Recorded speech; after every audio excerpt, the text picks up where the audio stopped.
Gardons-nous bien de certaines humilités que nous suggère le démon. Il nous jette dans les plus vives inquiétudes en nous représentant la gravité de nos péchés. C'est là un des points sur lesquels il trouble les âmes de beaucoup de manières. Tout ce qu'elles font leur semble entouré de dangers. Toutes leurs bonnes œuvres, si excellentes qu'elles soient, leur paraissent inutiles.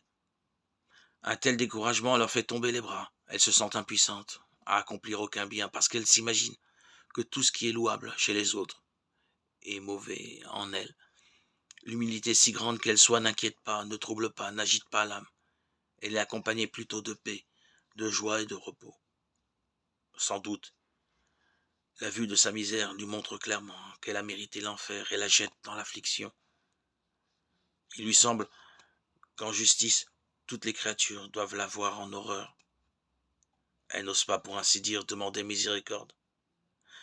Mais quand l'humilité est véritable, cette peine répand en l'âme une telle suavité et un tel contentement que l'âme ne voudrait pas en être privée. Elle ne trouble point l'âme et ne la resserre point.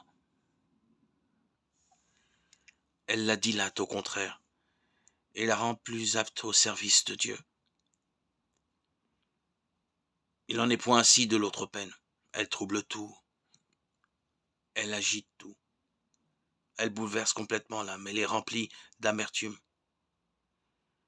À mon avis, le démon voudrait nous faire croire que nous avons de l'humilité, et s'il le pouvait nous amener en échange à perdre toute confiance en Dieu.